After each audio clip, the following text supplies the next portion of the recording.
hello everyone, and welcome to episode 188 of the Xbox Hall of Gamers podcast. This week, I am joined by Char.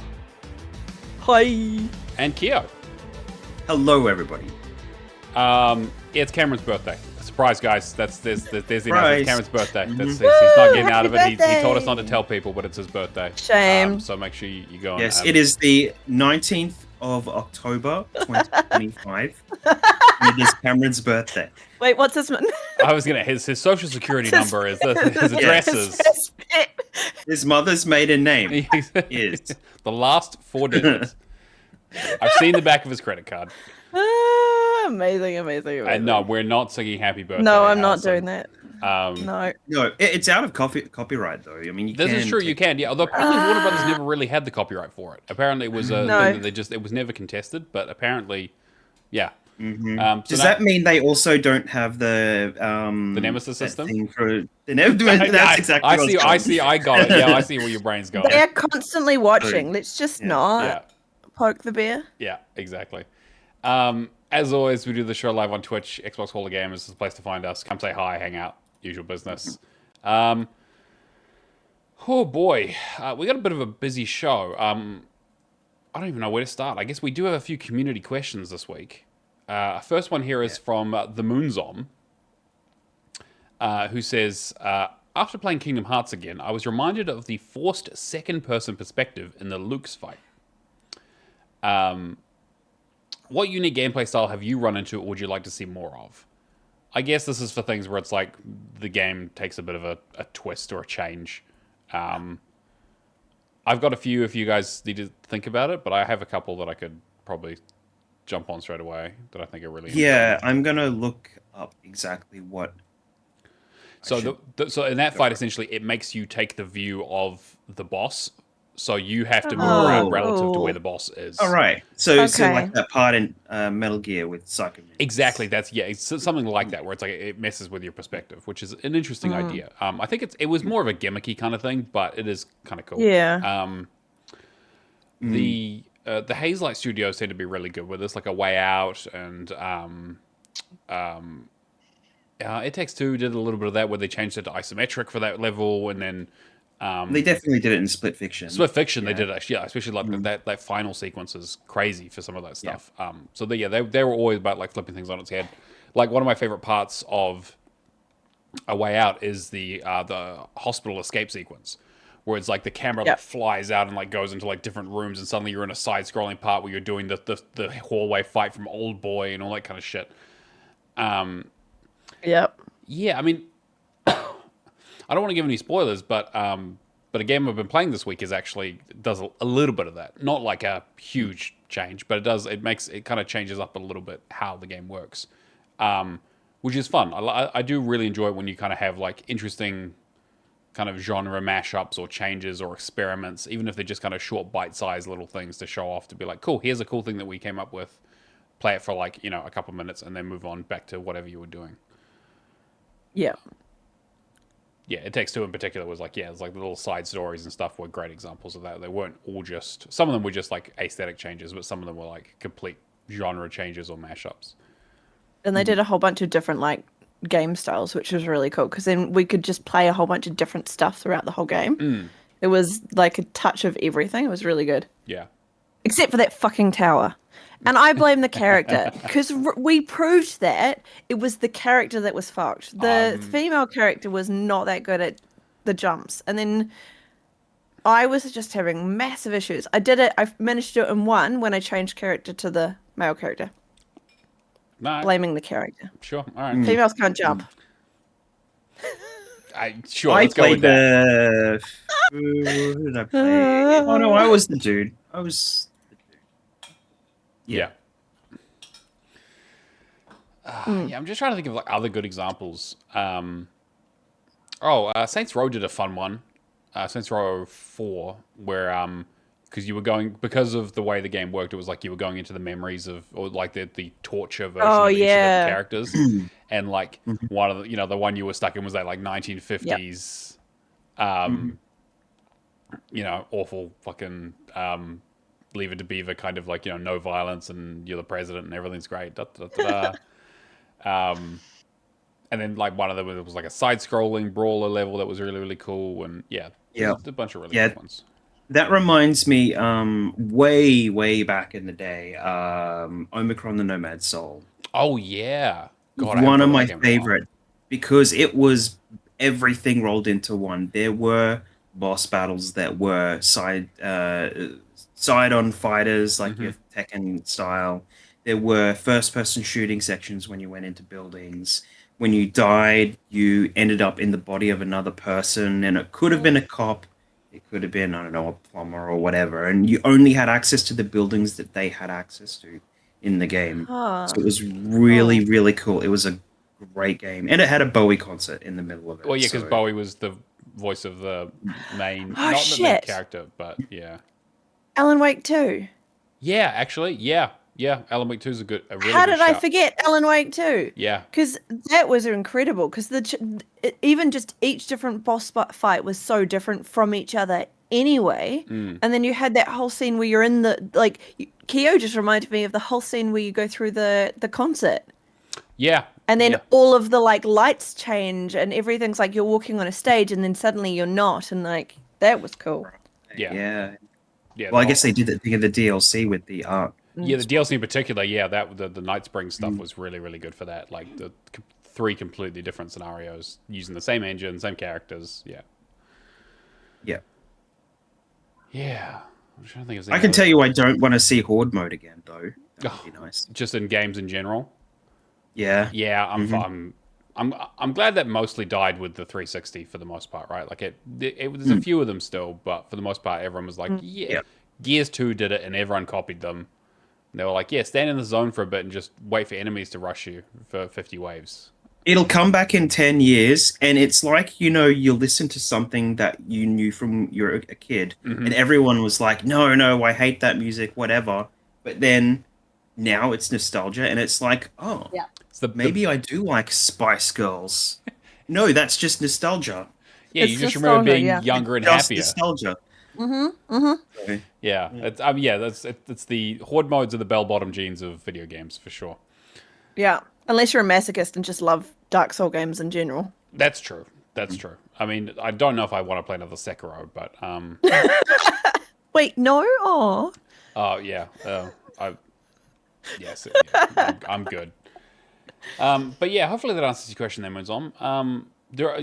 Put some other examples in the chat if you got some other ones that spring up, because it is an interesting idea when they kind of, I love the, it's that delight and surprise kind of thing where it's like a game is one way, but also has sprinkles of other clever, funny things, even if they aren't super serious. Yeah, definitely. Yeah. Even fun things is cool. Yeah. Red Ninja Dan, question asterisk extraordinaire until Isaac gets back, I guess, says, what do you guys think is the Mount Rushmore of gaming? So if you're not familiar, Mount Rushmore is a mountain in the US that has some people carved onto the side of it. Relatively important people, depending on who you ask. So I guess what Dan is asking here is, who, if you had to get 4 characters or 4 genre or 4 games carved into the side of a mountain to represent the most important, things in gaming history, what characters would they be? He says Pokemon, irrelevant. Elder Scrolls. Sorry, irrelevant of console? Yeah, anything really. I mean, in terms of just I think so. It's importance. Yep. So he says Pokemon, Elder Scrolls, GTA, and Minecraft. Now, if he was going for the most popular award, I would definitely give you that, because that is the most basic bitch list, and he's probably right in a lot of ways.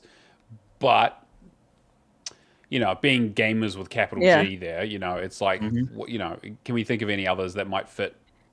Are we going classic though? Probably. I mean, it doesn't necessarily have to be classic, but you would assume that if they're because mine would be Crash Bandicoot, Spyro, Banjo-Kazooie, and then probably Kratos from God of War. Nice. So 3 platformers and Kratos. And then, I love that. I love that. I think Kratos should definitely have a spot. Yeah, I can see that. God of War is for an Xbox podcast, God of War is still up there in terms of gaming. The original God of War and God of War consoles, 2. Right? I mean, again, I had a PlayStation 2 before I had a 360, right? Same. Sony. I played through 1, 2, and 3. Yeah. I mean, what do these things represent? Like, do they represent different things? Like the people, do Yeah, they mean different things? Why they're there? Or I feel like if I was looking at the gaming as a whole, like Mario's got to be on there somewhere, right? Like you Yeah, can't true, not have yeah. Mario on the fucking Mount Rushmore. Do we put Zelda? Yeah, maybe. Well, I feel like one Nintendo. If I was gonna have to pick like one Nintendo property, It would be Mario It'd be then, Mario, yeah. right? But it would We otherwise. did Link we would did be like closer. one of each of the consoles then. Yeah, who would you pick for? See, I would go Spyro for PlayStation 100%, but I love Spyro. I love Spyro's Spyro too, but Spyro is technically third party now. But Okay. But yeah, okay, but if we go let's do PlayStation, Xbox, Sure. PC, and Nintendo. Sure. Okay. So we have That's to agree. our four. Mario is definitely Nintendo, right? Like Yeah, he is absolutely. Mr. Nintendo. Yeah.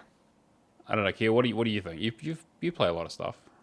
yeah, look, I don't know. It's kind of like what changed the gaming at the time. So you're looking at maybe. I mean, you've got Master Chief for sure. Yeah, You could, yeah. I mean, That's for what I was thinking of. Master Chief is a maybe for me because I feel like personally, yes, Yeah. but also I feel like a lot of people are Over like, time, like there's a lot of reason not to. yeah, I Like, feel like so- some people would probably pick Doomslayer over that. which is exactly the same as like Lara Croft.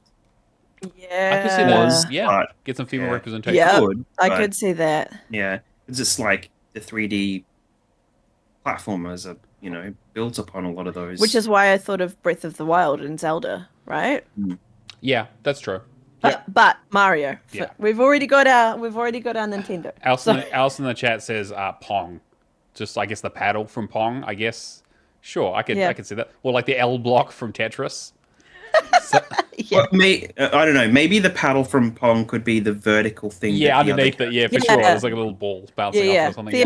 It, it lifts them all up. It elevates. really I does. like yeah. how this Mount Yeah. Rushmore is turning into like some Mexico City mural that someone's done a free run or some shit. Like that's This is my interpretation of the 2E. exactly. There you go. Exactly. Yeah, Conjuring it's the bird of the paint and century. I did a little tui with like peace symbol and my interpretation of a tui bird. Yeah, I love it. But it is the progenitor. That's true. Like I guess Pong is that like it is one of those important ones. But it feels like, but I feel like it has to be a mascot, right? I feel like it has to be. Yeah. Yeah. because it's a face. Because I mean, like Red Ninja Dan put like Pokemon, but what from Pokemon? Pikachu. It'll be Pikachu, right? It would have to be like, Pikachu. Yeah, they're Pikachu. There you go, it's yeah. Pikachu. Yeah, Pikachu. And Pikachu is probably a good one to put on there too. So what from Elder Scrolls then? Would you? No, fuck that. Let's just put Charizard. A Charizard? The whole thing's a Yeah. Charizard, actually. It's just The one whole big thing is Charizard. just a Charizard. Yeah, nothing else, just could see Charizard. that. I Charizard could is see the Mount Rushmore of gaming. What would you there put you from go. Elder Scrolls? I don't even know. Like Elder Scrolls, like you could try and put like the Dovahkiin thing on, but I feel like Western RPGs are a weird one because they'll tend to be like character You just- creators and Just do a knee with an arrow through it. yeah, exactly, yeah, Yeah. exactly. And like I think GTA would be What a about like who would you pick for GTA? Friend Cube from Portal. Oh, the companion cube. Yeah. The companion. Although I would cube. probably Yeah. argue Gordon Freeman probably deserves to be on there a little bit more than that, but I do like the Alan Wake. yeah, Alan from Alan Wake, yeah. Yeah. I mean, I feel like the Doomslayer should be on there, right? Like if you Yeah, I were gonna, think if, so. yeah. Like I think for me it would probably be like Mario. Like if I was just going purely historically, it would be like Mario, Doomslayer. Maybe not Crash Bandicoot because it didn't have that much of an impact, really. So I'm saying Spyro. Spyro had more of an yeah, but impact than Spyro's- Crash. Like I think. Spyro isn't around today. Like that's the thing. Is like Well, I I'm- think about like things that have Yeah. stood the test of time. I'm Yeah, gonna go okay. controversial and Well, say Kratos is Duke my Nukem vote for that. has Duke Nukem has transcended the ages. Can you imagine? Started as a Valid. Can side you scroller. imagine? Maybe Duke The Nukem's on the macho- backside. Yeah, Hey, Keo. it's like represents all the male gamers. Yeah. Keo, Commander Keen. Ugh, With his You- little you know- and his helmet. Alex the True. kid. Alex the And Kid. he's I love that swimming. idea. Oh no, it's Sonic. It's Sonic. We get Sonic on there. Like, come on. Oh, It's yeah. Sonic. Okay. It's got to be Sonic, right? Like somehow, like Sonic is at the end though. Sonic is the last one because somehow Sonic is still Wait. around, but everyone's like, "Why did Sonic get on here?" But he's like, "But he is still Yeah. around and he is important." But It's like, not no, it Sonic. has to be And the then- bad Sonic. And then he loses a nose, and then it's Sanic. Sanic. It's actually Sanic. Yeah, you're right. It is 100%. They, if there's a fifth one, it's Sanic. Yeah, I can see that. Sanic. Oh yeah. I'm trying to think if there's anything like again because it is really much a thing of things of they've stood the test of time and things from the old days. So it's like I'm thinking like Mario, Sonic, Doomslayer. I mean Duke Nukem would be a funny one. Master Chief definitely. Yeah, I mean I feel like Master Chief maybe. The test of time. Test of time though. I don't know though. Like Master Chief is like I would agree for like Master Chief is the Xbox icon, right? But when was the last time there was a good Halo game? I mean, just putting that out there, it's been a while. I'll stick with my Kratos. Then. Yeah, Kratos is a good shout. Kratos is actually really good Kratos is like, he's so cool. Yeah. So Link, Kratos, like current of time Link, not anything else. Yeah, sure. Yeah, sure. Which Kratos are you talking? Old man Kratos, or are you talking like Greek Kratos or Norse Kratos?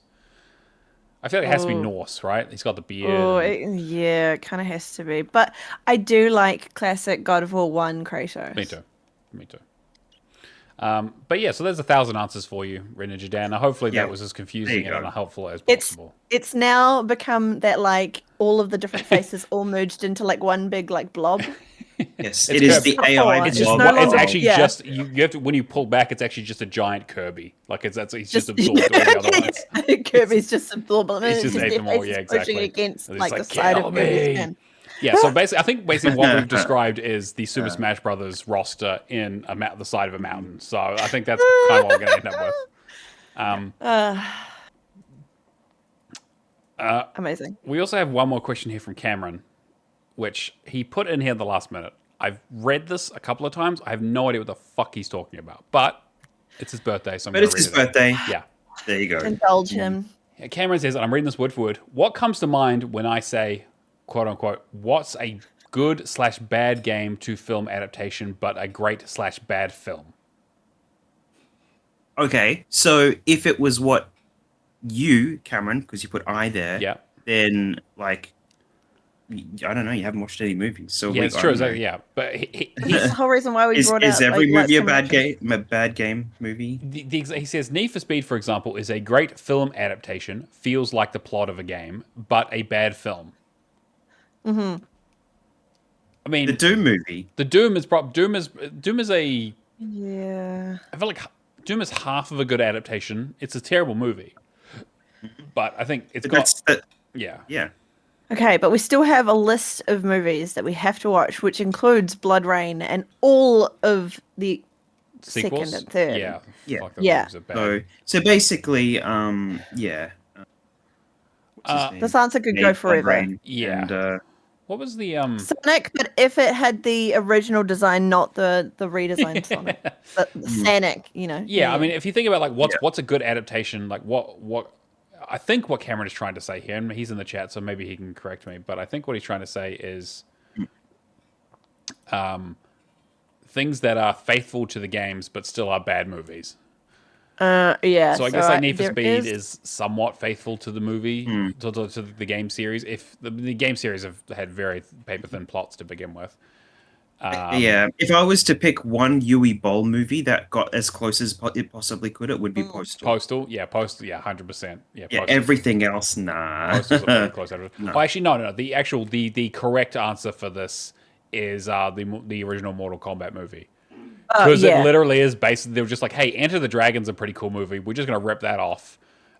Sub-Zero and all them are all in the right outfits. They all use the right names. Johnny Cage does the splits and the nut punch. Like it's a pretty good adaptation of a series where a guy says flawless victory and someone turns into a dragon and bites someone's head off. Like I feel like that's probably the best adaptation and also probably one of the better video game movies, which again, check out on Lights Camera Action. That's one of our free ones you can go check out on our Patreon. I can think of another one. Borderlands. Oh yeah, Borderlands is technically a faithful adaptation, right? So it is very faithful. Terrible. The movie is very faithful. It's the worst movie. Yeah, that's fair. So you've seen that movie then? Yeah, it's so bad. Yeah, I mean, like it is. We should do that. That should be one of our last recommendations. It will be for sure if we ever get back to it. But yeah, Okay. hopefully that answers your Cameron. I don't know what you're asking, Cameron. Hopefully that answers your Cameron. Answers your Cameron. There you go. Yeah. Answers your Cameron, answers yeah. Your Cameron. Answers your question, Cameron. No. Us as your Cameron is the perfect answer to that, and I'm sticking with it. Sure. Oh yeah, no, actually, I can't make that joke. I'll get banned on Twitch. All right, well, let's get into the news then, because I don't think it's going to get much better than that. There is quite a bit of news going around this week. The first one is a bit of a sad one. Is that Itagaki, who is the guy who created Dead or Alive, part of Team Ninja, and led the Ninja Gaiden 1 and 2 reboots, some of the best games ever made, is unfortunately passed away at 58. If you don't know anything about this guy, let me put it this way: he wore a leather jacket and sunglasses at all times, and the man was a grade A hater. He loved it. He once got asked for his top five favorite games and his least 5 favorite games. He listed a few, like, the top 5 don't matter. The bottom 5 were Tekken 1, Tekken 2, Tekken 3, Tekken 4, and Tekken 5, because he had a lifelong rivalry with Harada, and was just loved to just hate on the guy, because obviously Dead or Alive, their main competitor was in 3D fighting was Tekken. And so I would recommend that you go and check out Harada. Harada wrote a really, really beautiful post about Itagaki, and their sort of their sort of frenemy relationship, and kind of how they really pushed each other, and how it's just such a loss for the industry, unfortunately. Also check out there's a lot of outpouring of love and support, and just kind of a lot of really upset people over this, because he really was maybe one of the lesser known visionaries, but like a guy who very much made Team Ninja his own, as like very much a very interesting, strange place when that wasn't as big of a thing as it is like today. This is before Twitter and all that sort of stuff. Yeah. Not much else to say there, but yeah, definitely check out some of that stuff. Now, on to some controversial news here. This is a 2-part news story. We'll do the news basically in the order that it came out. So, one of the leads for Assassin's Creed, Mark Alice-Cote, has left Ubisoft after 20 years of being there.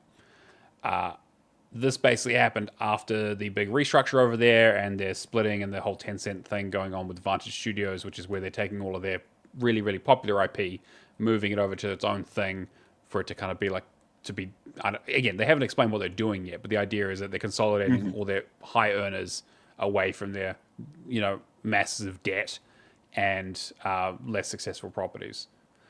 But one of their longtime veterans there has apparently decided to basically go, no, they were offered a role, and said no, they're not interested, and they're moving on, which is probably not a great sign for what's going on at Ubisoft. Obviously, we've talked over the years about how Ubisoft just seems to shoot themselves in the foot in every opportunity. But yeah, in a statement, Ubisoft confirmed the departure, saying following the organizational restructuring announced in March 2025, he's chosen to pursue a new path outside of Ubisoft. We're deeply grateful for his impact over the years, particularly in shaping the Assassin's Creed brand into what it is today. Again, 20 years is a long time in any job, but a game development studio is pretty insane, especially one as sort of cutthroat as Ubisoft has been. If we think about like 20 years is coming up close to the inception of Assassin's Creed as a franchise. I believe the first one was 2007, which is scary to think about. But yeah, he was the lead. He was the lead level designer on Assassin's Creed Brotherhood, to give people some context. So that story came out, and everyone was like, "Oh, well, that's kind of not great." He worked on Assassin's Creed 3 and Syndicate and a few others. Was a senior producer on Assassin's Creed projects, and in 2022, he was the franchise vice president and executive producer. So, if you're starting up an Assassin's Creed-based studio, backed by Tencent, you probably want this guy on board. So the fact that he turned down the job is a bit of an interesting bit. Until we got the news story, I think yesterday, where is the headline is former Assassin's Creed boss says he did not choose to leave Ubisoft. Oh, plot twist. Funny that. Yeah, the quote is, "I did not walk away. I stayed at my post until Ubisoft asked me to step aside." So clearly, something's, there's definitely some stuff going on below the surface here that we aren't aware of. He says that a new position was discussed, but it wasn't a continuation of his role. So I'm assuming when they say they offered him something, it was probably because they wanted him to get out of there, or they wanted to pay him less, or it was a more junior position, or he had to make some changes that he wasn't happy with. Who knows, right? Again, the employment stuff is always a bit of a hard one. But, yeah. I don't know. I mean, do you guys have any thoughts about Assassin's Creed recently, about what Ubisoft have been up to? Like, do you think this is just kind of like more Ubisoft just being shitty, or is this actually a thing with a capital T, or like, yeah, I don't know. Yeah, I mean, it's hard to really say anything more than just what it is, really. Like, I mean, it could mean anything, him saying that they're right. So, like, just, it wasn't he didn't make that choice, but I mean, like, did he not make that choice because they said that, or is it just not what it was anymore? Like, so, like, there's a few, underlying things that you could take from it, but there's a lot of politics as well, which is something that we wouldn't necessarily know what's going on inside. Sure. But like, is it for anyone who's gone through redundancy in situations like that, there's a lot of stuff that goes on that you can't talk about. Mm-hmm. And the fact that he's actually just been like, I did not choose to leave, is pretty big, really, when you think about it. Like, people don't just say that. Like, if he chose to leave, he wouldn't say anything at all, right? Sure. Like, he'd be like, cool, whatever. But because he's actually gone out and been like, I didn't want to, they pushed me, kind of thing. Which, again, like, you almost never hear that from, like, most people tend to play it very close to the chest and very, like... Yeah, or supportive, or, like, Sure. like, it's one of the two. You don't usually get someone being like, yeah, no, that's not how it happened. Yeah. Yeah. There's a couple of the quotes here. Ubisoft decided to transfer the leadership of the Assassin's Creed franchise to someone closer to its new organizational structure. A different position was mentioned, but did not carry the same scope, mandate, or continuity with the work I'd been entrusted with in recent years. Which is basically just him saying that they wanted to demote him. They wanted to put someone else in charge, but they wanted to keep his experience around. But, like, they didn't want him running the franchise. Strategically pushing him out, basically. Yeah. Despite, Which so many companies do, especially when they're like, we've made a shift. We want this person. We don't want this person, but we don't want their knowledge to go. Despite so we just need to take that knowledge and do something with it. Like Shinji Mikami, like, going from studio to studio, just like making something of himself, Yeah, I'm curious to see what he does next. I mean, he kind of mentions, like, he doesn't have any resentment, and Ubisoft's been his home for his whole professional life. Like, he's been working there for 20 years. Which, totally fair. So I'd be very curious to see what happens. I mean, who knows? Maybe it'll be another Sandfall situation where we get another something like Expedition 33 or something along those lines. Where that'd be pretty cool. Exactly. We are seeing a lot of those, like, industry veterans now getting to that age where they're like, well, I'm just going to spin off and do my own individual studio thing or do an indie thing. Unfortunately, it's a bit of a tough time in the indie space to even get funding for this kind of stuff anymore. But yeah, wishing the best of luck with whatever he does, because obviously Brotherhood is one of my favorite Assassin's Creeds ever. And while 3 has its issues, I also do like Syndicate quite a bit. Even if Assassin's Creed has gone in a direction that is not what I'm after these days.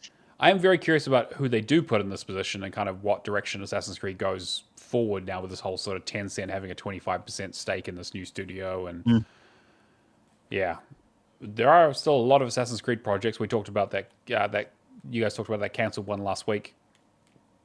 Yes. With the Civil War vet one and that sort of stuff. And Yeah, so we'll see what they have.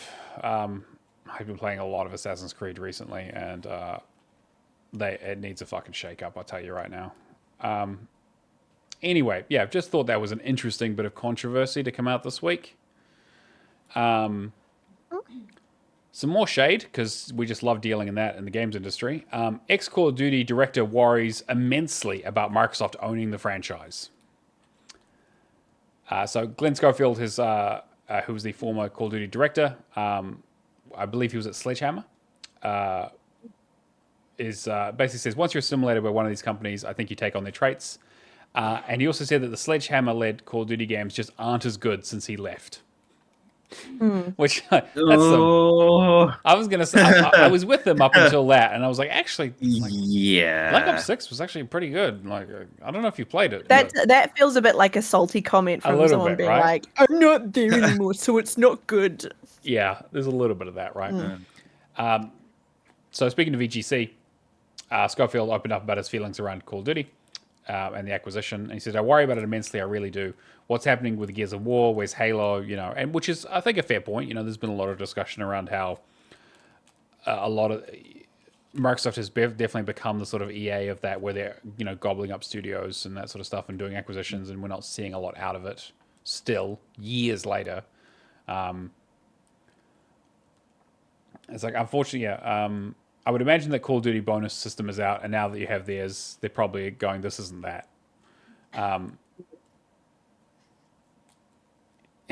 Yeah. I don't know, like, what do you guys, I don't know, like, COD has been in a bit of a weird spot over the last couple of years. There was a lot of talk around, were they going to be doing yearly ones still? Clearly they are. With the acquisition, it was like, okay, cool, is it coming to Game Pass? And like last year, it was like, yep, it's coming to Game Pass, and everyone was really surprised. Everyone thought it was going to be excluded. Now you can only get it with Ultimate, and it's not included in Premium at all. Or at least not guaranteed to be there within a year, which again, we don't know what that means. Yeah, there's a couple in there now. But not they PC did Game retain Pass. a couple, like Modern Warfare 2 and 3 on their own, I think. Yeah. So maybe they'll work their way down, but if they're doing it individually, so maybe that's why they released the individual versions, because that Call of Duty package is Call of Duty with Black Ops. What was it, 5 and 6 now? Was it? They're both in there. So and 2 and 3 are kind of in there, but it does the installer for the single ones now, I think. Yeah. But you can still play either and get the achievements when you pop over into the other one. So I mean, like, they just needed a couple of those high-profile games to go down into Premium, I think, to retain something of that without giving all of the Call of Duty, because anything recent that anyone wants to play is sitting in that top tier. So, yeah, that's fair. Okay, you do have one. You have Call of Duty World War II on PC Game Pass. Yes, that is true. Which is interesting, because, like, yeah, it's interesting that you get them with Ultimate, and there's only one for PC Game Pass, but that's interesting, because that's where I thought they were going with that, was to get the PC market by having Call of Duty, right? Like, so Sledgehammer's first Call of Duty World War II, I think it was. No, their first one was the first one was what, Advanced Warfare, I think, was the first one they did. Oh yeah. They did Modern Warfare 3. That's right. They did Modern Warfare 3 after. Oh, really? Because Infinity War did 1 and 2, and then Zampella had the falling out with Activision and went off to EA to make Respawn. Yeah. And so they did. And Modern Warfare 3 arguably wasn't that great. Yeah. To be fair, he says that, like, because again, he was the producer, one of the co-directors there for it, and he said, as a matter of fact, Modern Warfare 3. 2011 was the last Call of Duty to win Action Game of the Year, and my other two games were nominated for it, but now you just don't see them. Which was, I think Advanced Warfare and World War II. Yeah, and just looking at Premium, you've got Modern Warfare 3 and Call of Duty Warzone are part of Premium. Yeah, which I think makes sense, and because Sledgehammer did work on the remake of Modern Warfare 3 and on Vanguard, and Vanguard was bad, and Modern Warfare 3 was actually pretty bad too. So maybe he does have a point. He does say that I the think the track only one I ones are still played was there. Modern Warfare. Yeah. Yeah. Yeah, they were holding things pretty close to their chests with the when Vanguard came out and stuff like that. Though, like Yeah, that Vanguard whole was... era, like they were really controlling over a couple of things with that game. I think Yeah. so. And then just looking at Ultimate as well, just to. I mean, yeah, maybe this does tie in with the fact that apparently Xbox lost $300 million on by not putting Black Ops or Call of Duty on or by putting it on Game Pass last year. They just lost 300 Yeah, million that in would. sales, Yeah, okay. which is crazy. Because there's Black Ops 6, Modern Warfare 2, Modern Warfare 3, Warzone, and World War 2 on Ultimate. Yeah, yeah, and so hopefully they put some of the back catalog in there because there are a few good ones in there. Like like Cold War is apparently quite good, and a few others. But yeah, I don't know. It feels like Call of Duty's in a bit of a weird place. I really, really am curious to see where it lands this year with Black Ops 7. Who's Because working on Black Battlefield's Ops pretty 7? good. Yeah, well, that's the thing, right? Battlefield 6 is doing gangbusters. It's like it's doing like millions already. I think they said over 7 million sales day one. Excuse me, which is crazy to think about. I mean, not quite the 100 million that apparently they were trying to get to, but we'll see how that goes over time. We don't have the 1-2 year turnarounds to like for both of them to have like a get good rivalry. You know, That's true. That's true. there's no clash anymore. So Yeah, I mean, if they're gonna, to be fair, if they were gonna have a proper clash, they should have put Titanfall 3 in the middle of it, so that wouldn't assault anybody, just like the second one didn't. Yep. But yeah, curious to see what happens with Black Ops 7, if it's any good. I mean, Black Ops 6 was good. Like, I liked Black Ops 6 quite a bit. It's one of the few Call of Duty... I mean, I put it on my Game of the Year list, which is kind of unheard of for a Call of Duty title, so... a few more quick ones to go through. Ubisoft, in the wake of the Stop Killing Games initiative, has finally put out a offline mode for The Crew 2. Everyone's favorite game that no one plays, but wanted to complain about. And to be fair, I agree. Before anyone says anything, I agree with the Stop Killing Games movement, but it's just like, The Crew 2, man. Pick your fucking battles. Like, for The Crew 2? yeah, It's not even that good. And like, yeah, game preservation is important, God. but this one, really? yeah. So they've confirmed that they're gonna they've got a hybrid mode coming out, which represents a major milestone in our ongoing commitments to ensuring long-term access to The Crew 2 for all players. So it's called a hybrid mode, but the online mode and offline mode don't talk to each other. Yeah. Including like your saves. Yeah. Like you have to transfer it to one and then the other. It's not a hybrid mode. No, it's not. That annoys me. I mean, look, to be fair, we're lucky we got anything because I mean, I don't think you can buy this game anymore. But Yeah. won't require an online connection to play. Save files will be separate, like you said. Some achievements. Porting is achievements will be fucked basically. Unfortunately, like it's probably not going to be. So the multiplayer content's going to be gone, and the user generated content stuff's going to be gone too. So it's a solution, but not a great one. But I'm surprised that they got there at all. So I guess So if they use this tech and retroactively do some more games, I'm curious to see if this is a one-off thing or if there's something that's kind of going to become a bit of a thing going forward now that because again, that Stop Killing Games movement was fucking huge, you know, and the EU got over 1 million signatures. People are, get pretty up in arms about their games becoming basically just, coasters when they shut down these servers.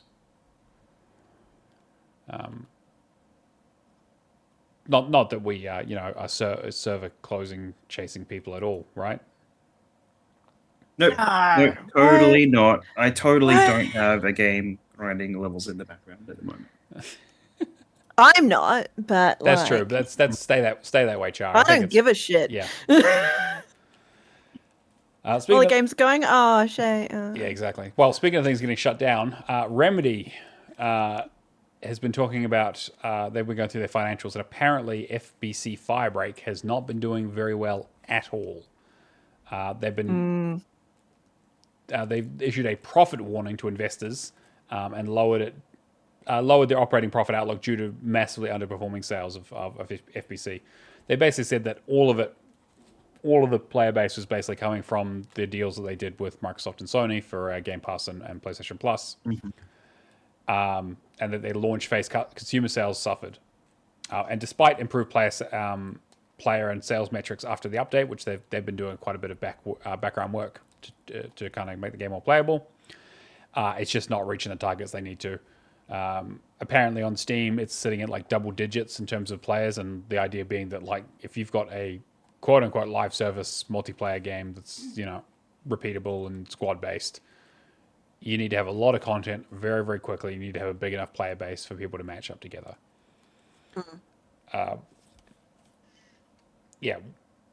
While they want to balance future investment to the titles, they're going to continue in developing and improving the game with update to their long-term sales forecast. So they haven't announced it's being shut down yet or anything, but I guess we'll see. Of course, this news came out the day after I started it, so yeah, totally. Great. Yeah. Yep. Great vote of confidence there. Started it right before we found out there was a server closure. Yeah. Well, we'll see. They haven't announced anything yet. They haven't announced anything yet. No, true. And I suspect it was a funny day though. That was very funny. It was just watching the comments that came out. Proper comedy. Just like could not have timed it better. And to think the decision was between that and playing Alien Fireteam. So I don't think they're going to be shut down yet. I mean, they probably still have another 6 months of their contract with Xbox. Yeah. They can just get in contact with Ubisoft to make a hybrid mode. A hybrid mode, exactly. Yeah, you just play by yourself. I don't know. I mean, we'll talk about it when we get to it, but I can, from what I've seen of the game so far, I 100% understand why people played it for like 5 minutes and then dropped it. Yeah. Okay.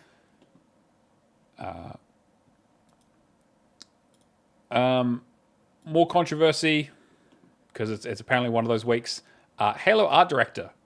I don't know if you guys saw this one. I posted it. I posted it in our Discord when it happened last week. But a 17-year Halo veteran abruptly leaves the franchise. So Glenn Ezrael, who's been working on the franchise Halo for 17 years, departed. He shared the news on LinkedIn, saying he'll be able to share an explanation next year. Next year, yeah. And following his departure, Xbox source Rebs Gaming claimed that all but one of the Halo Infinite art team have now left the franchise. We reported a few weeks ago about how it did not sound like things were going very well over at Halo Studios, and this is just the latest in a long line of yikeses. Yikesies, I guess. Yikesies. Yikeser. Yeah. Yikes, exactly. The quote here, though, is just absolutely sublime. As of today, and after 17 long years, I'm no longer contributing to the Halo universe. There is little more I can say at the moment, though I intend to share this particular story in its entirety when it is absolutely safe to do so next year. What the fuck is going on at that studio? Like, is this like Duolingo scrapping all the artists for AI? And now all of the Duolingo art is AI. Is this where this is? There is a rumor. Yeah, there has been a lot of talks around. Again, this is a Microsoft studio, right? They are pushing heavily into AI. And they are very big on Copilot. Like, I know that working in public service and the fact that we are very much knee-deep in AI policy because we want to start integrating it because Microsoft have been pushing it. Like, it's big. Yeah. Yeah, well, I mean, their biggest ROG Ally X has an AI chipset in it. Right, of course, yeah. Yeah. So, whereas the lesser one doesn't. So, but the big boy does. So, that reminds me, I need to turn all my AI stuff off on my Windows 11. Oh yeah. Just haven't done it yet. But like, it's interesting because as an artist, I do not like the fact that you can just go and use AI to just create a piece of crap that is basically just stolen art. Like, that's horrific. Yeah, and it does sound like everyone is moving down. Like, the video game space is trying to move as quickly in that direction as possible, just like every other fucking business. But Halo I in saw one the particular, other day. yeah. That was a Fortnite one where an artist that I follow on Twitter has posted a comparison of their image versus a Fortnite image from the K-pop, the Tiger, Yeah, the K-pop and Demon it's Hunter almost identical. Yeah. And they're trying to say, no, we didn't take it. They took that artist's art and just changed a couple of highlights. That was it. Yeah. Yeah, well, that's where we went with Marathon as well. Exactly. So, Yeah. Yeah. Yeah, the art, the intersection of art and video games is a bit of a nightmare at the moment. Just because AI has become such a big thing, and it does sound like that a lot of the people especially the art team at Halo Studios, are really unhappy with the direction things are going. He did also continue in his post. In the meantime, I have a message for anyone and everyone who needs to hear it. I know that the state of the industry seems dire, but never forget that you are free to choose. No illusion of security nor promise of wealth or fame or power is worth trading away your health, your dignity, your ethics, or values. No one can force you to stay strong, take evidence when necessary, and find where you belong. I mean, look, I don't disagree with anything he said there, but bro, you worked on Halo. Very I think telling. maybe calm down a little bit, but no. True, but that's still very, very for telling. sure. Like that's the kind of thing you post when you're like, really unhappy with something that's gone down, and just an ethics of something. Yeah.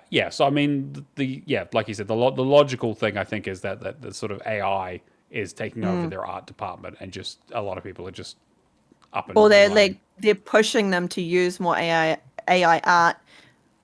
Yeah. Yeah, and Yeah. back in September, Melissa Boone left as well, and she was their chief of staff. Like, things seem to not be going well at Halo Studios, and they're just on the cusp of announcing their next project. I think they're supposed to be doing it like the Halo World Champions, like in like a week or two. So very curious to see what's coming out of that studio, because they've been quiet for quite a while. Infinite kind of died a death. They just don't really talk about it anymore. The rumor is that they're doing a remake of Halo 1 for to get it onto PlayStation to sell it there. Yeah. I don't know. Any sort of thoughts, Kira? Well, I mean, good luck. Yeah. Good luck with what your future pursuits from this point. It's probably a better place as far as I can tell from this article. So, yes. Yeah, fair. Yeah. All right. And then our last news story here is a bit of an interesting one based on some market research that's been happening. Apparently, only 36% of US players buy more than 4 games a year. What kind of fucking scrubs have they been talking to? What is this? 4 games a year? I don't buy games, but I use Game Pass, so... Yeah, I think it's double what it used to be, because it used to be 2. Right? Well, okay. People are like, they'll just buy Call of Duty and they'll buy FIFA. FIFA or Madden, or exactly. So, effectively, the stats have doubled. So... True. So, Matt Piscatella is the executive director of a games analyst firm there, and said that approximately a third of players only purchase a new game less than. They shared that approximately a third of players purchase a new game less than once per year. I know. We are in the minority of minorities in terms of this podcast and our listenership and all that kind of stuff. But it's just crazy to me, considering how huge video games are, that 33% of these people are buying 1 game a year or less. Admiral has found the cart limit after trying to buy 58 games at once during the 99% sale. Yeah, so, see, there you go. See, that's the right people attitude. should just do better. That's people the right should do attitude. Better. So I need to buy my Hidden Cat games then. Yeah, exactly. Yeah. It doesn't even indicate whether or not they're new games, right? People or the size of the game. Right? So, Yeah. Because that was my question. Are we just talking like AAA games? Are we talking indies? Are we talking like trash game? I'm assuming any money spent on a video game, right? I mean, having said that, obviously, free to play has become such a huge thing these days in terms of getting Game people Pass on is so board. easy. And Game Pass on the other side of it too, where it's like you're buying a subscription, Or it's like you're playing Fortnite and you buy skins occasionally, but it's like you just play Fortnite because it's free and it's available. And but you're not buying. You're buying skins. You're not buying the game. Sure, right? But if you're buying like actual buying video games, probably not physical hardware these days, but like digital games, you go and buy Or the new Silent Hill. digital games. Sure, but still, just running through some of these numbers, it's just crazy to me. Again, like I just always have to take a step back when I read stuff like this and be like, man, this is weird to think about. But yeah, and this is only United States data, so just take that with a bit of a grain of salt. But obviously, that is the biggest market. it is, but also, their government shut down. Like things are not going well over there. Could it be that like there's actually other stuff impacting things? Because like there is a recession, there is a quality of life situation going on where people just don't have the money. Like, is that potentially what's impacting this, or is it just games are expensive? Yeah, that's totally fair. Yeah. And if people only really hear about the ones that are marketed, those are the most expensive ones. That's the one they want to charge $70, $80 for, It's a good point. Some of the other numbers here, only 4% of people purchase a game more than once a month. To be fair, I don't usually buy a game more than once a month. So that's, even I'm not necessarily... No, it's like wait for sales, right? Like, yeah, usually. A recorded 18% purchase a game once every 6 months, 12% buy a game once a year. So a combined 63% of purchases of players purchase 2 games or less in a year. On the other end of the spectrum, a combined 36%, approximately 4 or more games in a year. Before replying, know that even seeing this puts you in the hyper enthusiast bucket. So the actions of you and your immediate cohort likely do not match those of the general gaming audience. Is that directed at us? Yes, basically, yes. Yeah, it's based towards podcasters reading this article. Yes, exactly. Yeah, I'm surprised they didn't call us out by name. 100%. Oh no! But he's also had past sentiments around like game prices are rising because price-insensitive affluent players are the ones doing most of the spending while everyone else shifts to free-to-play. So the divide is becoming bigger. The people who buy a lot of games are buying more games because they're just super into it, and the people who are buying less have shifted to free-to-play. Really, really curious how this would apply on a global scale, though. But it also found that women make up 48% of the video game playing public. And 66% of respondents state that their primary reason for playing games was to have fun. Which, again, we're not in that category either. So I guess we're just the minorities of the minorities here. And 78% they said that games created an accessible experience to learn and connect with a wider community, which is part of the reason we're doing a podcast right now. So now we need to know the statistics of GTA 5. Yes, exactly. Yeah. Let's see if any of these numbers shift when GTA 6 comes out. But yeah, just thought that was an interesting one because it is always good to take a bit of a step back and just go, actually, of what we do in the video game space, we're not even a rounding error for most of these companies. No. Yeah. All right, Game Pass updates. I'll smash through these quite quickly.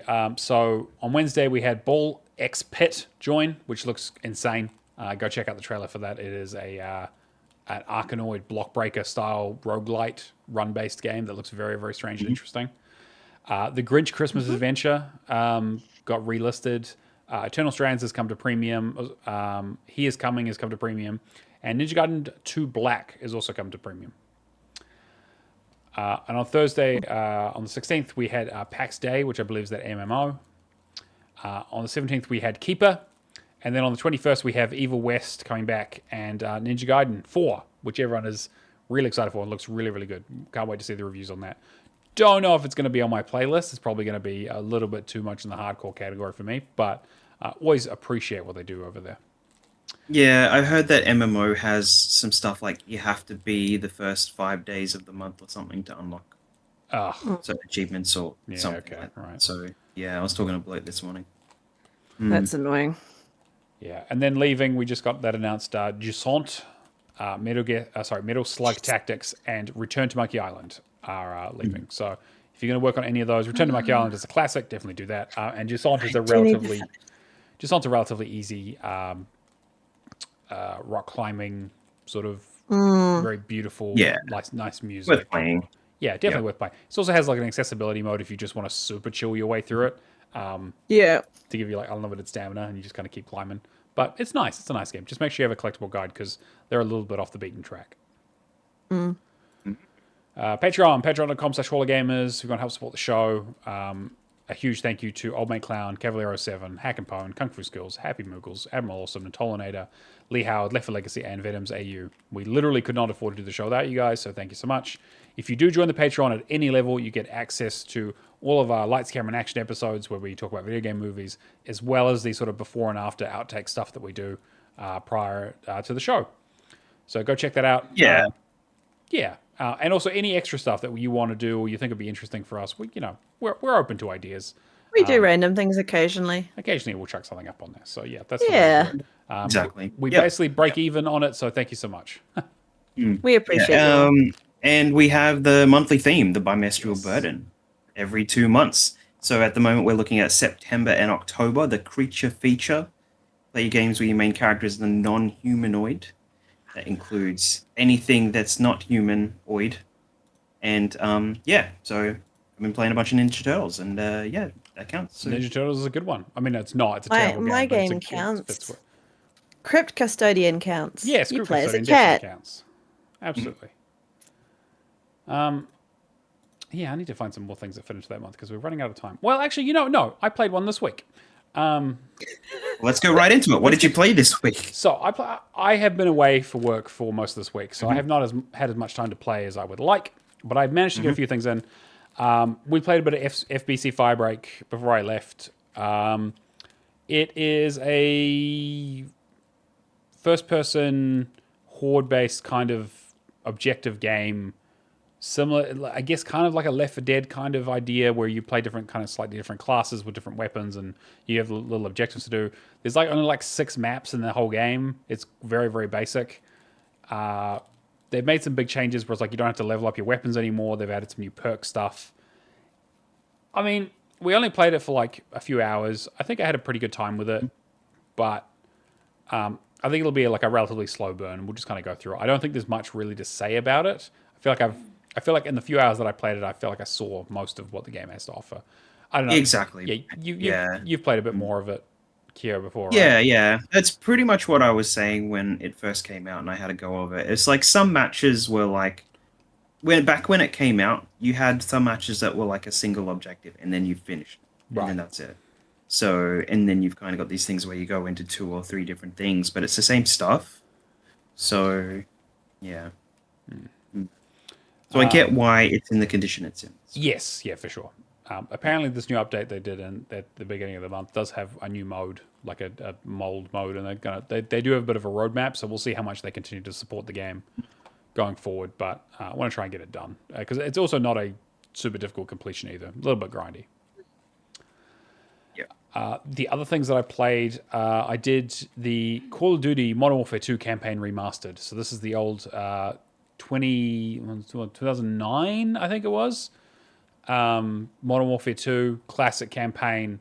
Not as good as I don't think it's as good as the Modern Warfare 1, like Call of Duty 4 campaign with, I'm trying to remember some good missions, like the all gillied up, the sniper missions and all that kind of stuff, and the War Pig stuff and all the anyway. So yeah, really good time with it. Still great game. It is literally just a single player, so no spec ops stuff, no multiplayer at all. It is just run through the game. Yeah. They've added an achievement where it's run through each level without dying, so you can just do that on Recruit. So you probably got to play it at least twice. They did put in the students to pass the master, sort of do the route on the training course in under 19.7 seconds. That one took me a couple hours of grinding to try and get, but I did get it. But I think it was well worth keeping in. Yeah. And overall, I think it's really, really fun. And you got some really good voice work in there. You've got some of the Captain Price stuff, but you also have Keith David as your commanding officer dude, and you see all the it's that classic stuff of seeing the Red Dawn, the Russians invading Virginia, and you're in suburbs and you see the White House and the Washington Monument, and stuff that hadn't really been done in a lot of games. So still holds up today, even if it is a bit. Again, it's a bit cheesy and it's a bit light on connective material. Like the story just kind of ends and that's it. Yeah. Although that final sequence is fucking insane. It's like straight out of an action movie. But yeah, really, really cool to go back to. It's just like I've been wanting to play that for ages. I also have been playing a lot of Visions of Mana. So I have it on my laptop. This is what I've been playing while I was away. I'm about 12 hours into it or so. I've now gotten to the point where the story, it's the classic thing of like, oh, this seems to be wrapping up a little bit too quickly. I bet something's going to happen. Surprise, something happens, and now suddenly the adventure is now expanded out, and the objective has changed, and things. Anyway, But the character we thought was going to cause the problems. yes, yeah, exactly. Cause a huge amount of problems. What a fucking surprise! Oh, he was too normal. He was too nice. Exactly. So yeah, yeah. Curious to see where it goes. That's kind of my like when I don't have the TV. It's kind of what I've been working on.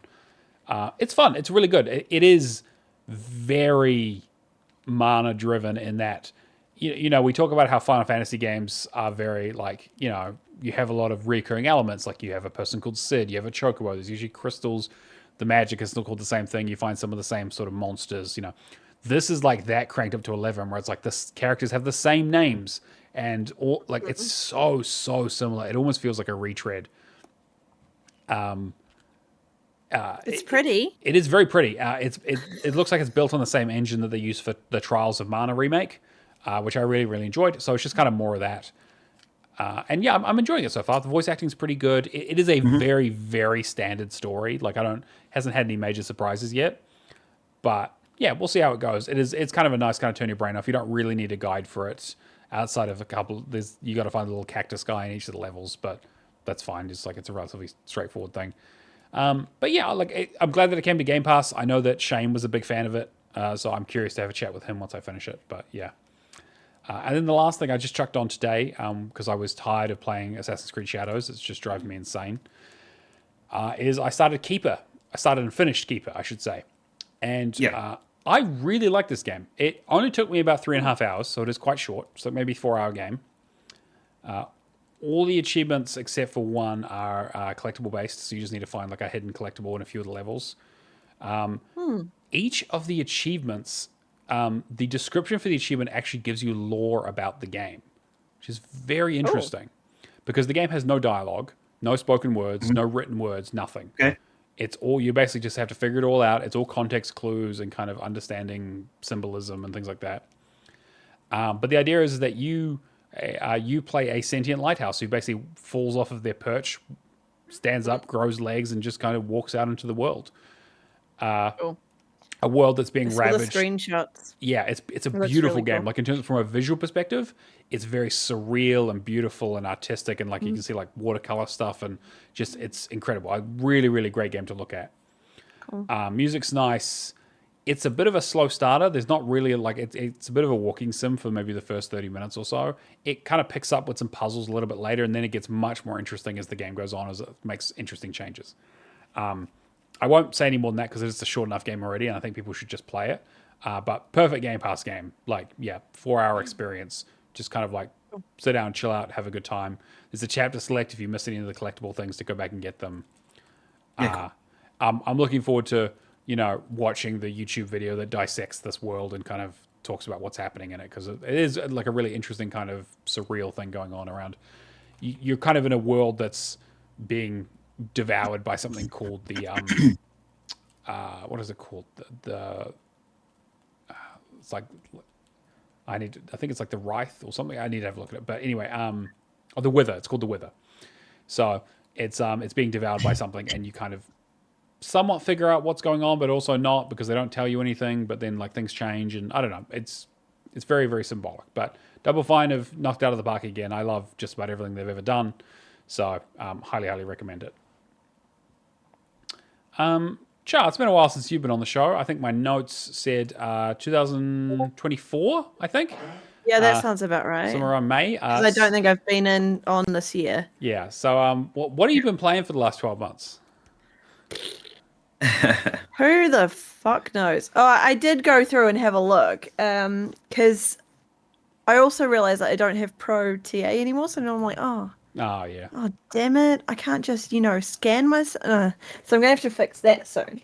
Um, but if I go through like the last 5, no, I haven't been playing all the. Well, I played one cat game. One cat game, Admiral. And that was Crypt Custodian. Oh, yeah, it's in So Game that was Pass, one right? of the. Yeah, it's in Game Pass. I haven't played much of it. I've played 50 minutes of it. In fact, I started it when I was recovering from my wisdom tooth surgery because it's like, surely this isn't going to be that tough. Immediately get stuck with some of the bad guys, and because I can't jump or dodge for shit, It's like a I kept. Metroidvania, right? Yeah, it's a Metroidvania basically, and you kind of like so it's not quite top down, but you're like a little cat and you have a little broom and you've got this cute little like cloak and you're in the underworld. And basically you get turned away from the doors. And so you have to basically go around and try and sweep up ghosts and like earn your way back into heaven, essentially. Um, but you literally just go and whack ghosts with a broom. Oh, okay, That's cute. pretty much the entire game. It's very cute. I actually really did enjoy it. I'm going to go back to it. Apparently, it only takes about 12 to 15 hours to unlock all the achievements. It says 4% of people have completed it. So it does have a 4.06 Oh, okay. ratio. But the achievements don't look that hard yet. Most of it is just like defeat this specific boss, meet a character, unlock the boomerang. Yeah. Okay. Yeah. Unlock the spirit split, so it's a lot of unlock certain things, find certain things in the story, defeat certain monsters, that kind of thing. So it shouldn't be too hard. Collect a certain amount of upgrade points, release a certain amount of trapped spirits, and there's a bunch of like break every curse in the game, defeat a certain number of enemies, which should be able to do. Like there's a defeat 1,000 enemies. So, like, that shouldn't be that hard to do. It's literally just grinding, right? So, I'm going to keep working on that one at some point. But I've just gone to a couple of other games in the meantime. I've got 4 on the go at the moment, because of course I do. I have ADHD.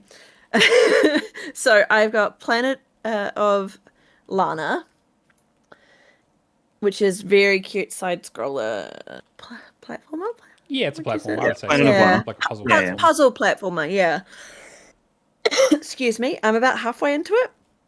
I think I just got to the part where you're in like the caves, and so you have to work out how to get around the little shade guy to get through the cave and out. But there's a really good walkthrough on TA that literally just walks you through it, which is fantastic. But even without that, it's kind of nice to just play. I've only been using that if I like get stuck on anything. But it's very, very pretty. I enjoyed Planet of Lana. I knew I would because it was one of those ones that you recommended, Matt. Yeah. Are you keen and on it's the sequel? not super difficult. Wait, there's a sequel? Yeah, they just announced the sequel, I think, earlier this year. So I think Cool. it's not too Yeah, far away. I'd play the sequel because I'm enjoying the first one. Like, this is great. It's a nice little game. Like, it's not too difficult either because it's puzzle based. There's not much skill to it, There's not a lot of which combat or I anything like that. appreciate. Yeah, like that's what I appreciate because I'm not very good at like timing things out. Although I am learning with Expedition 33, but I'll come to that. The other 2 that I've been playing is Revenge of the Savage Planet. Amazing, incredible. I'm so glad I started it. Like, the music's great, and for anyone that remembers or knows how I play, I don't usually play with the sound on when I play games. I'm one of those. I will either put music on or I'll put a TV show on and I'll turn my game sound completely off. I have not done that with Revenge of the Savage Planet, Planet of Lana, Crypt Custodian, Expedition 33. I've kept the sound on, which is something new for me. I don't do that usually because I usually get annoyed with it, and then I need a TV show and I'll just have the TV show going and then I can play a game. These ones I want to listen to the story or find out what's going on. And because Revenge of the Savage Planet, you've got the little robot guy and he keeps telling you all of these things and you learn all the stuff about the lore and all of the stuff about the story and where to go next. And if I don't listen, I'll miss it, which is why I was like running around for the first 3 There was a hours of the thing game. when I was playing it with Cameron, Yeah. whereas he had that down to minimized, and I had it Yeah. maximized, and Yeah. I was hearing so much more. It Yeah. was really fun. Yeah, it's so much funnier that way because there's so many stupid little things that come up and all the adverts, and then when they come through, when you get the advert through the bot, you're like, oh my god, because they're monetizing every single thing that you do as you play the game. I think is wonderful, except the fact that they're not actually getting any money because it's all the crates that they left behind. Yeah, it's very funny. I'm like, this is great, this is fine. I'm just gonna steal everything. And up until I told Matt that I needed someone to play it with me so that I wasn't just running around doing whatever the fuck I wanted to in the game. At least that's when I started actually hitting the achievements and unlocked the second and the third planet and was like, there's actually more to this, because I was literally just running around that first planet for the first like 4 hours of me playing the game. I was just having fun and like doing the scanning. I was scanning every single thing I could. And I spent probably the good first 2 hours. It was a scan walking sim for me. A very fun, hilarious scanning walking sim. But I enjoyed it that much that I was just like, I'm just going to ignore the achievements and ignore the quest and just go run around this stupid planet and like run like a weirdo through the water and like fling my arms around. And then I unlocked double jump, was the first one that I unlocked, and was like, okay, I'm just going to jump everywhere. This is great. It's such a good game. Like, so good. Yeah, it's probably going to be on my game of the year list. I think it's great. Yeah, it's definitely in my game of the year list. Then I started playing Crime Scene Cleaner. Oh yeah. I like that game. It's nice and chill. There was a very, very good walkthrough on TA, just FYI. And it literally has everything, so you can't miss anything at all if you're following that. Like, especially because when I first opened it up and first started doing the first mission, I didn't realize that there were so many different little bits and pieces that you needed to collect and evidence, and you needed to do this thing and the other thing. And I didn't realize that you only had a certain amount of Detergent. the water. Thank you. The detergent. So I kept like, I started playing it because Matt was like, oh, that'll be a nice chill game for you to play while you're recovering with your wisdom tooth. And I was like, okay, sure. This is great. Started playing it, quickly ran out of detergent and was like, why is it just shaking the bottle? Why is he not putting anything in the water? What the fuck is going on? Have I just, found some sort of game-breaking glitch and fucked this game? No, turns out you get a limited number of detergent per mission. Yep. And it just I didn't click. So I went back to it, I think, last week Saturday, and I managed to finish the mission within like an hour. Yeah, most missions are about an hour long or so, yeah. Yeah, no, the first time I did it, it was no. I redid it like 3 times before I realized actually I need to conserve the detergent. I mean, you don't have to use detergent. It's just helpful. No, but like, yeah, it was easier. And then, so I think also the walkthrough helped me with that one because it gave me a little bit more like, do this. I went, okay, that's actually easier now. I'm finding it more chill now that I've got the walkthrough, funnily enough. So I've done the first mission, so I'll go back and do the second one.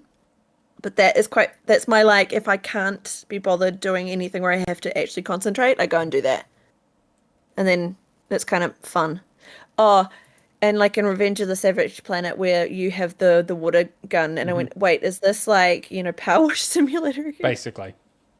Because you have to wash off the goop. And then I started Expedition 33 yesterday. So you finished it yet? Yeah, how many hours you put in? I can't scan. I don't have Pro TA. At least 5 or 6 hours today, I think. Of the 60 to 80 hours. Yeah.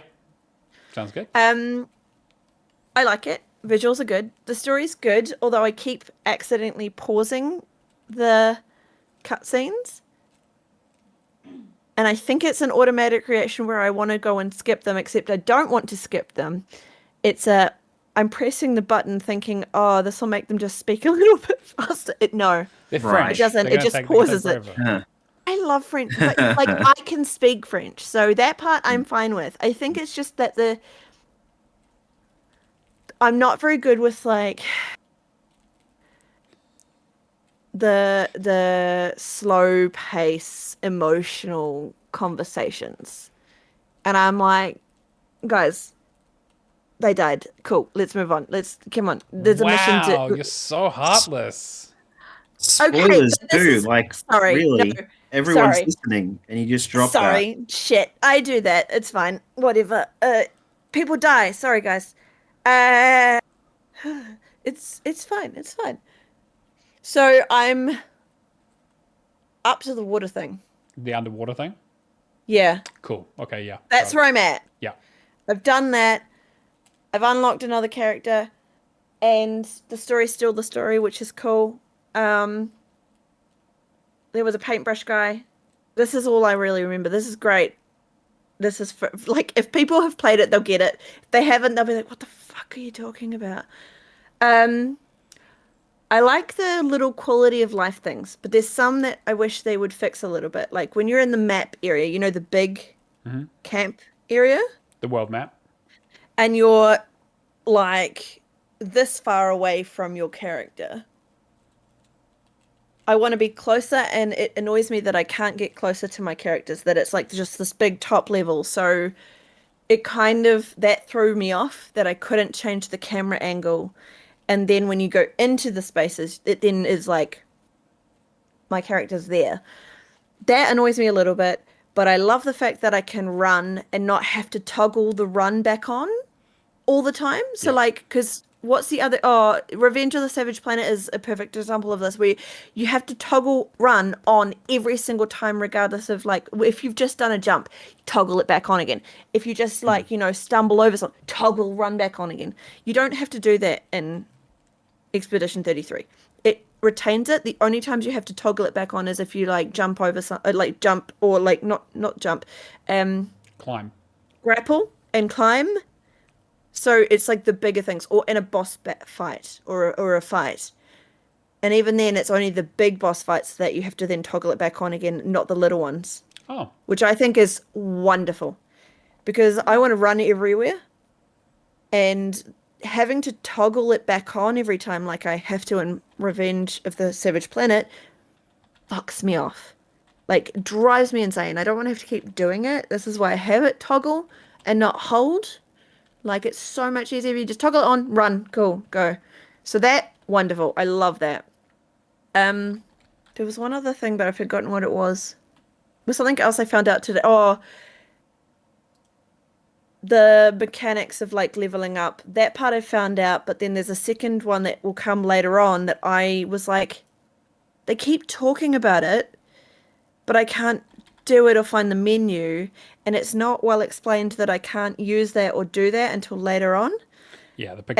And yeah, the pictos. And that was why I was like, I kept messaging Matt and was like, what do I even do with these? They keep coming up and I keep finding them, and I've got all of these pictos, but I don't know what to do with them. And that's not very clear. So I'm like, yeah, the tutorialization of the game is not the best, to be fair. I think it's one of the weak points, unfortunately. yeah. Aside from that, I'm really enjoying it. I love the music. The music's beautiful. The like imagery is stunning.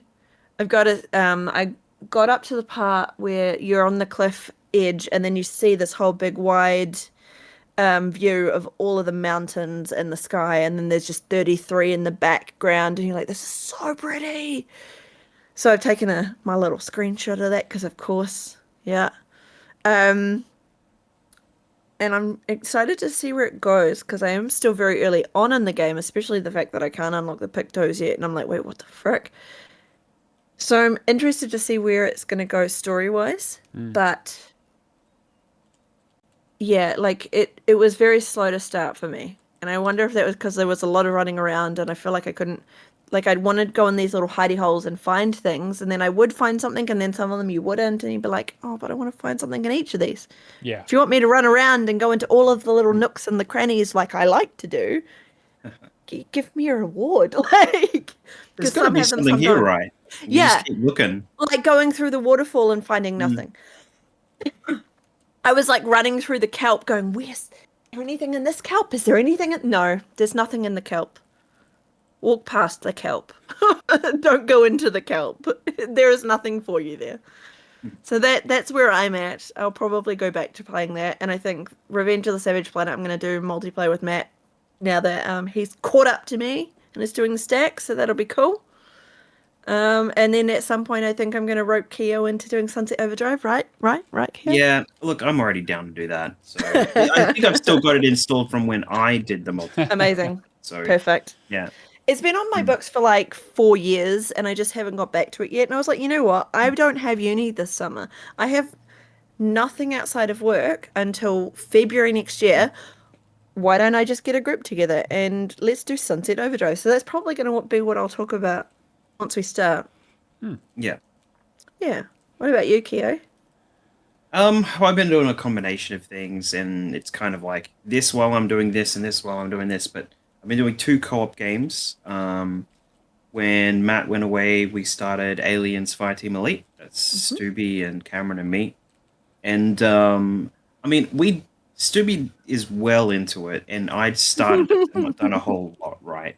And then we had Cameron. He's just starting it for the first time. We roped him into doing it. But so he's just doing his thing. You know, he's really good and running ahead and stuff like that. And you know, there are things with like aliens and you shoot them and we're behind and you know all that kind of stuff, all the normal stuff. So that's fine. But we got through a few levels actually. So we actually probably a little bit slow off the start, but yeah, no, it's really it's good to have a crew to do that game because I've been wanting to do that for a while. Yeah, I'm really curious to hear your thoughts when you get to like the higher levels and you start tackling some of that stuff. Because like again, I think the game looks really cool. I just don't want to spend 120 hours on it. That's like, otherwise I would like if it was like a 30-hour game, I would have jumped on it straight away. But it's just totally. What, you and don't we want nearly to had you there. Twisters? Yeah. We nearly had you there. You had it installed so and close, everything, and The then, peer pressure was real. So, Yeah. It's Too many other fucking games to play.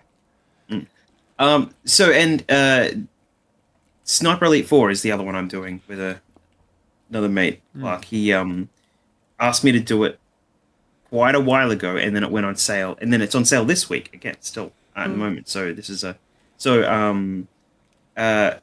we did the multiplayer last week. We sat down and just knocked out do whatever, you know, kill each other X amount of times on each map or whatever. It's like play each game mode and just silly little things like that that took way too long because the matches had to go for 20 minutes each. And even with Capture the Flag, it was swap side at 10 minutes. And then do the other side for 10 minutes. And that was like 7 modes. So we did that. But today, before we started here, we did the 2 dedicated co-op maps. We've got Overwatch 1 and 2. And they're interesting. Now, it's the first Sniper Elite game I've played. Oh, okay, right. So I don't know what the multiplayer is like. It's just go through the campaign or whatever on the others. But these 2 maps were co-op specific, and they were asymmetrical matches where you had one operator would go down and do all the fun stuff on the field, find most of the collectibles. He had to do all of that, and then I was the sniper, and I'd just go around the outskirts in the overheads, and then just kind of pick off and cover him. And there was maybe 8 collectibles for me to collect when there was maybe 20 that he had to get. So, like, but yeah, good start. So we're gonna move on to the proper campaign next week as well, with that too. So, but yeah, so keen to do a little bit more of that. But it is your pretty typical like, oh, you've got this objective. You know, you get the commentary from the guy you're playing as. It's like, oh well, you know, this group of people's coming up here, so we better do this or whatever. It's really like lays it out for you a little bit. But it's fun. It's still really solid for like games that don't have huge budgets, I think. Yeah, it's like a double A series. I've always enjoyed the Sniper games. Yeah, totally. So, but yeah, I've also been doing Dirt Showdown grinding up to level 30. I'm level 25 out of 30. It's going right now in the background. Like, it's just grinding days to days. But this game is a problem because drops you out of the lobby, and I think it's a specific game mode that Mm. when you're playing multiplayer, if you don't veto it, then it just hits the bed and everyone gets chucked from the lobbies and stuff like that. So that's kind of like just a boring grind. But shout out to Sarge from one of the other discords though. He helped me finish off the 2 multiplayer maps I needed in Dirt 3 as well for games of Windows. So that'll be a completion this week if I can get to it. So Nice. just got those couple of DLC maps to do as well. So yeah. And while that's been grinding, I've been doing Power Wash Sim. I'm near the end of that as well. I've only got a handful of maps left to do with that one, and then the 5 challenges as well. So that is what it is. Like it's not anything special, but it's just something to buy the time, and I'll get through it. I did, as I've said before earlier on, Teenage Mutant Ninja Turtles: Mutants Unleashed. This game just. There is nothing about this game that is good, and arguably, there's nothing about this game that is Ninja Turtles. Yeah. So I mean, it's based on the new movie they did, which is quite a good movie. But I know what you mean. Yeah. Okay. I have not seen the movie. Like all the character designs, everything about it is just at odd ends of like it is the opposite, and it's like it's clearly built by people from like with the mindset of like today. Yeah, it's and it was clearly also Gen built Z with turtles for sure. Yeah. Look, I didn't want to say that because I'm not a Gen XYZ. I'm not going down that road. Yeah, sure. But it's clear that like there was a lot of things they were taking into account, and a lot of things that they probably shouldn't change from like what the core of Turtles are, even though they tried to introduce like interactions and like creating friends and all that kind of stuff and getting maximum friendship level. Yeah, it has like a persona social system for some fucking reason. Yep. Yep. Oh. You talk to the guy at the coffee shop, and then you have to do a mission for him in the sewers. Yeah, it's weird. It's a That's weird. There is just like no context to why you're replaying levels, and I clearly had to follow a guide for the collectibles with this one because I wasn't going to miss it and then go back and try and do anything with that again. Is it just me, or does the game feel like it's twice as long as it should be as well? It is way too long. Like one of the guys that finished this week on the Discord, it had 68 hours on his time. Oh Jesus. And it's just I don't know if it's possible at the very end to go back and play all the levels or what. No, it isn't. You have to replay the whole game. I didn't think so. You'd have to do the whole game and get the collectibles again. And I was that. not gonna miss that at all. Yeah. No, I'm not a fan. Yeah. So along with that, last week when Zach was in the chat and I was talking about this game, he was banging on about Splintered Fate, the other TMNT game. Just would not. So he said, "You have to play this game," and I decided to play a good Ninja Turtles game. So guess what? I started playing TMNT Ninja Turtles Splintered Fate. So nice. Is that the it is one that's like Hades? Is that one? It is everything that he was saying it was. It is exactly like Hades to a T.